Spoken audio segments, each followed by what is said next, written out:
Welcome to the bird media. నేను మీ పవన్ కృష్ణమూర్తి. ముందుగా కొంతమంది నన్ను క్షమించాలండి, ఎందుకంటే నేను కృష్ణ విగ్రహానికి సంబంధించినటువంటి దాంట్లో యదువంశ రాజులకు సంబంధించి మాట్లాడుతూ కృష్ణుడు క్షత్రియ వంశంలో పుట్టాడు, అంటే కృష్ణుడు క్షత్రియ వంశంలో పుట్టాడు, తర్వాత నందుడింట పెరిగాడు అని చెప్పాను. అక్కడ వరకు వాస్తవమేనండి. కానీ మీరు అనుకుంటున్నట్టుగా అక్కడ నేను ఆ యదువంశ క్షత్రియ రాజులని చెప్పు ఉండాల్సిందే, అంతే తప్ప చరిత్ర తెలుసుకోకపోవడం, చరిత్ర గురించి తెలియకపోవడం అనేది ఏమీ లేదండి. తర్వాత ఎన్టీఆర్ గారి విగ్రహాలు ఏ రకంగా పెట్టుకుంటే ఇది హిందూ ధర్మం మీద దాడి అని చెప్పి మాట్లాడుతున్న చాలామంది, ఎన్టీఆర్ గారి విగ్రహాన్ని ఏ విధంగా పెట్టాలి అనేది వారి అభిమానం కొద్దీ పెట్టుకున్నారు తప్పితే అక్కడ నేను చాలా ముందుగానే చాలా క్లియర్గా చెప్పా. ఎన్టీ రామారావు గారి విగ్రహం కృష్ణ విగ్రహంలో పెట్టడం అంటే ఇక్కడ రాములు వారి విగ్రహంలో అయితే ఎక్కడా పెట్టలేదే ఇప్పటి వరకు. కేవలం కృష్ణ పాత్రకి ఆయన అంత ప్రాముఖ్యత ఇచ్చారు కాబట్టి చాలామంది ఇప్పటికీ కూడా కామెంట్స్లో మీరు చెక్ చేసుకోవచ్చు. నేను పెట్టినటువంటి దాంట్లో చాలామంది అన్నారు ఏంటంటే, మాకు కొన్ని దశాబ్దాల పాటు కృష్ణుడు అంటే ఎన్టీ రామారావే అనుకునేవాళ్ళం. అప్పుడు ఉన్నారు యాదవులు, అప్పుడు కూడా ఎవరు కూడా ఏమీ ఇచ్చేయలేదు. దాదాపు 20 ఏళ్ళు 30 ఏళ్ల క్రితమే ఎన్టీ రామారావు కృష్ణ విగ్రహం అనేది, ఎన్టీ రామారావు గారు కృష్ణ పాత్రలో ఉన్నటువంటి విగ్రహాన్ని నెలకొల్పారు ఒక ఊళ్ళో. మరి ఆ రోజు 30 ఏళ్ల క్రితం కూడా ఎవరు మాట్లాడలే. మరి ఇప్పుడే ఎందుకు వస్తోంది?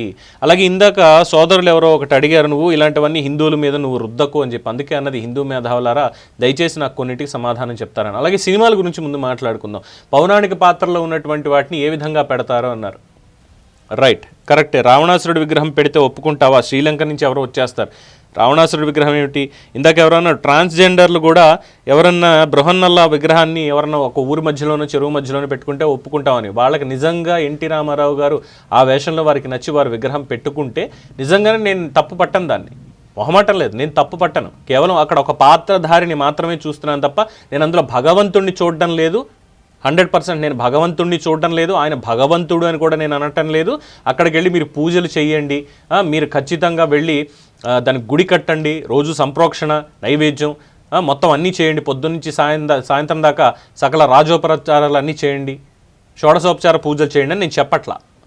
అండ్ రెండోది, ఇక్కడ చాలామంది అడగాల్సినటువంటి పాయింట్ ఏంటంటే, సరే ఎన్టీఆర్ విగ్రహం పెట్టి అక్కడ కొంతమంది అన్నారు జయంతికి వర్ధంతికి వెళ్ళి జోహార్ ఎన్టీఆర్ అంటారు, కృష్ణ రూపంలో ఉంటాడు ఆయన, కృష్ణుడికి జోహార్ అంటే తప్పే ఉంది అని అన్నారు. మరి హిందూ ధర్మం మీద జరుగుతున్నటువంటి దాడికి ఈ ప్రశ్నకి సంబంధం ఉంది అంటాను నేను. ఒప్పుకోగలుగుతారా? గతంలో ఒక పాస్టర్ గారు ఒక టీవీ ఇంటర్వ్యూలో మాట్లాడుతూ జోహార్ రాముడు అంటే ఒప్పుకుంటారా? ఆయన చనిపోయాడు కదా, మరి ఆయన భగవంతుడు ఎలా అవుతాడు అని ఇష్టం వచ్చినట్టు వాగాడు. ఆ రోజు మరి రామచంద్ర యాదవ్ గారు ఏమైనా వచ్చారా? లేదంటే ఇందాక కామెంట్లో నన్ను అడిగినటువంటి పెద్దలు ఎవరన్నా ఆ రోజు మాట్లాడగలిగారా? అండ్ ఇంకొక వీడియో చూపిస్తాను. వీడియో మాత్రమే కాదు, సినిమాల గురించి అన్నాం కదా, పౌరాణిక పాత్రలో ఉన్నటువంటి వాళ్ళు ఎవరు ఏంటి అనేటువంటి దానికి ఇక్కడ ఈ ఫోటోలు మీరు చూడొచ్చు కావాలనుకుంటే. ఎస్వి రంగారావు గారిది ఏలూరు, తాడేపల్లిగూడెం, గుంటూరు, ధవళేశ్వరం మొదలుకొని అనేక ప్రాంతాల్లో పెట్టారు. అక్కడ పెట్టినటువంటివి ఘటోత్కచుడు, దుర్యోధనుడు, రావణుడు వంటి రూపాల్లో ఎస్వీఆర్ కనిపిస్తారు. మరి ఈ విగ్రహాల్లో అర్థం ఏంటి? ఎస్వీఆర్ని ఆ పాత్రలతో పోల్చడం కాదు కదా, ఆయన మహానటుడు కాబట్టి ఆయన నటనని గుర్తు చేయడం కోసమని వారి అభిమానులు అక్కడ పెట్టుకున్నటువంటిది ఘటోత్కచుడు మాయాబజార్లో యాజ్ ఇట్ ఈజ్గా. దుర్యోధన పాత్రధారి, రావణ పాత్రధారి, దుర్యోధన పాత్రధారి, ఇలాగా ఆయనవి పెట్టారు. మరి దీన్ని కూడా తప్పట్టేద్దామా? పురాణాల్లో ఉన్నారు కదా వీళ్ళు కూడా, దానికి సమాధానం చెప్పాలి. తర్వాత ఇందాక అన్నారు నువ్వు హిందువుగా మాట్లాడు అప్పుడు చెప్పరా అబ్బాయి అని చెప్పి చాలామంది కామెంట్ చేయడం జరిగింది. ఆ కామెంట్లు కూడా నేను ఇప్పుడే చూస్తున్నాను, ఒక్కొక్కటిగా చూస్తూ కొంతమందికి అయితే రిప్లై ఇచ్చాను. నన్ను అన్నటువంటి వాళ్ళు, నీ మీద అభిమానం పోగొట్టుకోకు, ఛానల్ని సబ్స్క్రైబ్ చేసుకుంటాం ఇది అని చెప్పి నన్ను అన్నారు. ఒకవేళ నా మాట తీరు నచ్చకపోతే అది మీ ఇష్టం, నేను తప్పు పట్టను నేను. అలాగే ఎవడరా నువ్వు జర్నలిస్ట్ అని మాట్లాడినటువంటి పెద్దలు చాలామంది ఉన్నారు, వాళ్ళకి కూడా చెప్పాల్సినటువంటి అవసరం నాకు ఉంది కాబట్టి దీని మీద మాట్లాడాల్సి వస్తుంది. కృష్ణుడి రూపంలో ఉన్నటువంటి విగ్రహం అని నేను అందులో కూడా చెప్పాను, నేను ఎవరిని ఇక్కడ నేను కించపరచడం లేదండి, నేను ఎవరిని కూడా తప్పుపట్టడం లేదు అని చెప్పి. ఇతరులపై ఈ రుద్దుడు ఆపాలి. ఎక్కడో తక్కెళ్లపల్లి, ఆంధ్ర రాష్ట్రంలో ఎక్కడో చిన్న గ్రామం తక్కెళ్లపల్లి, అక్కడ ఉన్నటువంటి వాళ్ళు అభిమానులు కొంతమంది, వాళ్ళు ఏమీ మొత్తం ఊరందరినీ వచ్చేసేవరే ఇక్కడ దేవుడు కృష్ణుడు అంటే ఎన్టీఆర్ మాత్రమేరా అని చెప్పి వాళ్ళు ఎవ్వరిని పిలవలేదు. విగ్రహానికి పర్మిషన్ తీసుకుని వాళ్ళు కట్టుకున్నారు. నేను ఎవరి మీద రుద్దమని చెప్పట్లేదు. కృష్ణుడు అంటే ఎన్టీఆర్ మాత్రమే చెప్పట్లేదు. కృష్ణ పాత్ర పోషించినటువంటి వాళ్ళలో, శ్రీకృష్ణ పరమాత్మని పాత్ర పోషించినటువంటి నటీనలులలో లబ్ధ ప్రతిష్ఠుడు, అగ్రగణ్యుడు గౌరవ రామారావు గారు అన్నాను. విగ్రహాలు పెట్టడం పెట్టకపోవడం అంటే, విగ్రహాలు పెట్టినటువంటి దాంట్లోనూ చాలా విగ్రహాలు ఉన్నాయి, మరి వాటి సంగతి ఏంటి?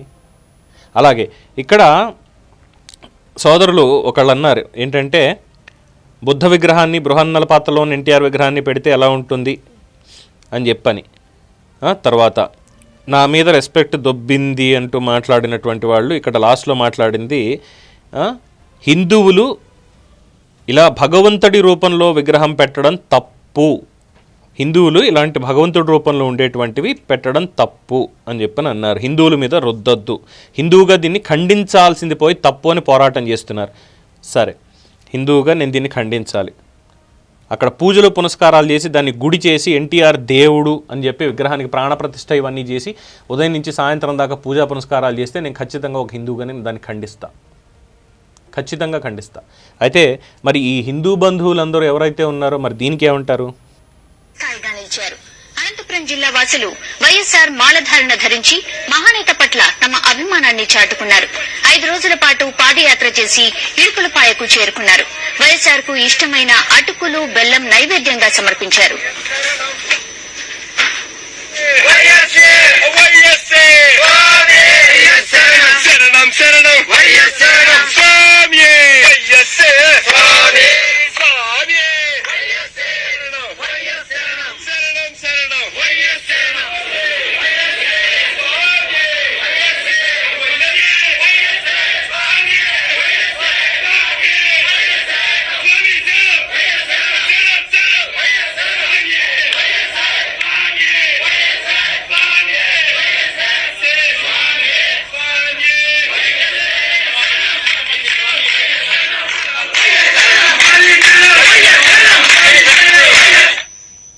రాజశేఖర రెడ్డి గారు 2004 సంవత్సరం నుంచి రాజ్యాధికారం చేపట్టిన తర్వాత ఆనాడైతే రామరాజ్యం చూడలేదు, కానీ ఈ రోజు రాజన్న రాజ్యం కల్లారా చూశాం. బడుగు బలహీన వర్గాలు గాని, మైనారిటీలు గాని, వికలాంగులు గాని, ఇంకెవరైనా గాని ఏం మాకు ఇది కావాలని అడగకనే ఇచ్చిన మహానుభావుడు రాజశేఖర రెడ్డి గారు. పాపం పెద్ద పెద్ద జబ్బులు అయితే పేదవాళ్ళు కార్పొరేట్ ఆసుపత్రిలో వైద్యం చేయించుకోలేని స్థితిలో ఆరోగ్యశ్రీ ఇచ్చాడు. 2 పూటల 3 పూటల అన్నం తినలేని వాళ్ళకి 2 రూపాయల కిలో బియ్యం ఇచ్చాడు. ఇల్లు లేని వారికి ఇల్లు ఇచ్చాడు. ముఖ్యంగా రైతులకి ఉచిత కరెంట్ ఇచ్చాడు. రుణాలు మాఫీ చేశాడు. ఇంతకంటే ఏం చేయాలండి? ఆ దేవుడు చేస్తాడో లేదో గానీ ఈ మహానుభావుడు చేశాడు. రైతు కుటుంబాల నుంచి వచ్చిన వాళ్ళం మేము, రైతు కూలీలము. ఆయన పాలనలో సుఖంగా ఉన్నాం. కానీ 2004లో ఆయన 2009లో ఆయన మరణిస్తానే ఈ రాష్ట్రం విస్తర్లాగా చించిన విస్తర్లాగా అయిపోయింది. ఈ రాజ్యాన్ని సమిష్టిగా కాపాడే నాయకుడే లేకుండా పోయాడు. ఏమంటారు దీన్ని? వైఎస్ మాల శరణం వైఎస్ఆ ఎక్కడికి వెళ్ళిపోయారు ఆ రోజు? వీళ్ళందరూ కూడా నన్ను ప్రశ్నిస్తూ, నా అస్తిత్వాన్ని ప్రశ్నిస్తున్నటువంటి మేధావులు, మిత్రులు, సోదరులు అందరూ కూడా, నా బంధువులందరూ ఎక్కడికి వెళ్ళిపోయారు? ఒక హిందువుగా ఖండించాలి అన్నారు కదా, ఆ రోజు ఎక్కడికి వెళ్ళారు? ఆ రోజు నేను కూడా వ్యతిరేకించాను దాన్ని. మీకు తెలుసో తెలీదు, నేను చిన్నపిల్లాడినప్పటికీ నా కాలేజ్ డేస్లో నేను హైదరాబాద్కి వచ్చి MBA చేసే మూమెంట్లో నేను దాన్ని వ్యతిరేకించాను తీవ్రంగా.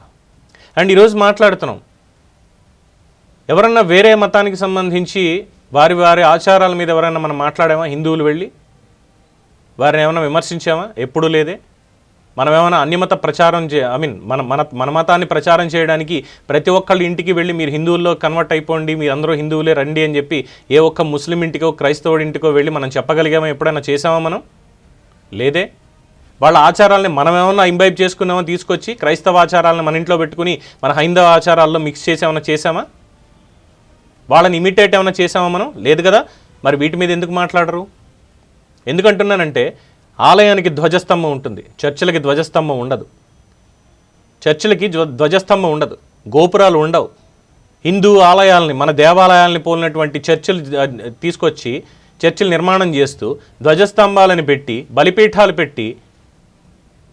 పెట్టి లోపల విగ్రహారాధన చేస్తూ యేసు వరలక్ష్మీ వ్రతంలాగా వరయేసు వ్రతం అని చెప్పి పెట్టి, అలాగే యేసు సుప్రభాతం అని పెట్టి మన సుప్రభాతాన్ని ఇమిటేట్ చేసి, ఇలాంటివన్నీ హైందవ వ్యతిరేక చర్యలకి మిగతా వాళ్ళు పాటుపడుతూ ఉంటే కొంతమంది మాత్రమే సుమా, అందరూ కాదు, వాళ్ళు ఇది చేస్తూ ఉంటే మరి వాళ్ళ మీద ఈ తిరగబడినటువంటి వాళ్ళందరినీ ఏమనాలి నేను?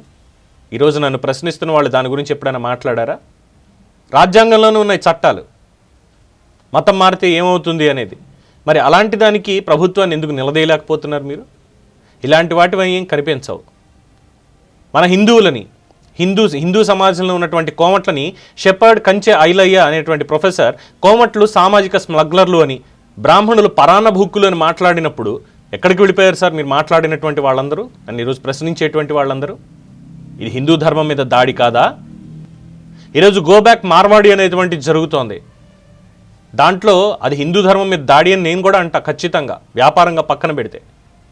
మరి దాని గురించి ఎవరు ఎందుకు మాట్లాడరు? ధర్మస్థలం మీద నిన్న మొన్న జరిగింది, ఎంత దారుణమైనటువంటి ఘటన అందరికీ తెలిసిందే. ఏకంగా ప్రతి ఒక్కళ్ళు నమ్మారు నిజంగానే అక్కడ ఏమైనా జరిగిపోయిందేమో, మైనర్ బాలికల మీద రేపులు జరిగిపోయేమో అని ప్రతి ఒక్కళ్ళు గొంతుజించుకున్నారు సామాన్యులు అందరూ కూడా సోషల్ మీడియాకు వచ్చి. మరి దాని మీద ఏమైంది? కేవలం ఒక విగ్రహం దగ్గరికి వచ్చేసరికి ఇలాగ అయిపోయిందా? మన విగ్రహాలన్నీ కూలగొట్టినప్పుడు, మన విగ్రహాలని ధ్వంసం చేసినప్పుడు గత 5 ఏళ్లలో ఎక్కడికి వెళ్ళిపోయారు సార్? తిరుమలని 7 కొండలు కాదు 2 కొండలే జీవో అని ఇచ్చినప్పుడు జీవో అప్పుడెక్కడికి వెళ్ళారు మన ఈ రోజు నుంచి ప్రశ్నించేటువంటి వాళ్ళు? చెప్పుకుంటూ పోతే చాలా ఉన్నాయండి. నేను ఎక్కడికక్కడ నాకున్నటువంటి స్థాయిలో, నాకున్నటువంటి, మీతో పోలిస్తే నేను డెఫినెట్గా మీ అంత తెలివైన వాడిని నేను కాదు. మీ అంత తెలివితేటలు నాకు నిజంగా లేవు. మీరు నాకంటే గొప్పవాళ్ళు, నన్ను ప్రశ్నించిన వాళ్ళు మీరు నాకంటే గొప్పవాళ్ళు, మీరు నాకంటే ఎక్కువ తెలివితేటలు ఉన్నటువంటి వాళ్ళు. నాకున్నటువంటి చిన్నపాటి తెలివితేటల్లో, నాకున్నటువంటి చిన్న ప్లాట్ఫామ్లో నాకున్న దానిని నేను ప్రశ్నిస్తూ ఉంటే, మనలో మనకు కొట్లాటలు కాదరా అని చెప్పి అంటూ ఉంటే, మిగతా వాళ్ళ గురించి మాత్రం మాట్లాడరు, నా మీదకి వచ్చేస్తారు. రామచంద్ర యాదవ్ గారు ఎక్కడున్నారు? ఎన్టీ రామారావు గారిది 25 ఏళ్ల క్రితం పెట్టారు, 25 ఏళ్ల క్రితం పెట్టారండి విగ్రహం, దానికి కూడా ఆధారాలు ఉన్నాయి. మరి అవన్నీ కూడా ఎక్కడున్నాయి? ఆ రోజు ఎక్కడికి వెళ్ళిపోయారు మాట్లాడడానికి? దీని మీద డెఫినెట్గా ప్రతిరోజు కాకపోతే వారానికి ఒకసారి చర్చ పెట్టుకుందాం అండి. వాస్తవాలు తెలిసేలాగా, ఏం జరుగుతుందనే తెలిసేలాగా ఖచ్చితంగా పెట్టుకుందాం. ఎన్టీ రామారావు విగ్రహం కృష్ణ పరమాత్మ రూపంలో పెట్టడం అనేది, కృష్ణ పరమాత్మ పాత్రధారిగా మాత్రమే పెట్టారు. ఆయన సినిమా నుంచి తీసుకొచ్చినటువంటిది మాత్రమే పెట్టారు, ఆయన భగవంతుడిగా అక్కడ పెట్టలేదు డెఫినెట్గా. కానీ ఎంతోమంది రూరల్లో, మీరు గ్రామానికి వెళ్ళి మీరు అడగండి, మీ తాతల్ని తండ్రుల్ని అడగండి, నాన్న ఇంట్లో ఎన్టీఆర్ విగ్రహం, ఎన్టీఆర్ ఫోటో అప్పట్లో కృష్ణుడిది ఇలా పెట్టుకునే వాళ్ళని అడగండి, వాళ్ళు ఏం చెప్తారో చూసి అప్పుడు మాట్లాడండి. మన మీద ఏం దాడి జరుగుతుంది అనేది అప్పుడు తెలుస్తుంది. మీరు ఇవన్నీ వదిలేసి నేను ఆయన్ని దేవుడు అనలేదు. నేను మళ్ళీ చెప్తున్నా, నాకు తెలుసు, ఆగమశాస్త్రం నాకు తెలుసు, హైందవ ధర్మం ఏంటో నాకు తెలుసు. నన్ను ప్రశ్నించేవాళ్ళు నాకు సూచనలు సలహాలు ఇస్తారా, పవన్ ఇందులో తప్పు ఉంది, దీన్ని కరెక్ట్ చేసుకోండి, లేదు ఇదిగో ఈ వేలో ఇది చెప్పొచ్చు, దీన్ని ఇలా ప్రజెంట్ చేయొచ్చు, 100% తీసుకుంటాను. మీ పేరు చెప్పుకుంటా, మీ వల్ల నేను ఇంకో మెట్టి ఎదగగలిగానని చెప్పుకుంటా. అంతేగాని ఇలాంటి మాటలు మాట్లాడొద్దండి దయచేసి. ఇప్పుడు నేను అడిగినటువంటి ప్రశ్నలకు సమాధానాలు ఏమైనా ఉంటే చెప్పండి, ఈరోజు దాన్ని ఎవరు ఖండించారు, ఏం చేశారు అనేటువంటిది. ఆ తర్వాత నేను నిజంగా తప్పు చేసి ఉంటే బహిరంగంగా ప్రతి ఒక్కరికి నేను క్షమాపణ చెప్పుకుంటాను. దీని మీద మీ అభిప్రాయాన్ని కామెంట్స్ రూపంలో తెలియజేయండి. చూస్తూనే ఉండండి ది బర్డ్ మీడియా. ఈ వీడియో కనుక మీకు నచ్చినట్టయితే లైక్ చేయండి, షేర్ చేయండి, సబ్స్క్రైబ్ చేయండి, అలాగే పక్కనే ఉన్న బెల్ ఐకాన్ని క్లిక్ చేయండి.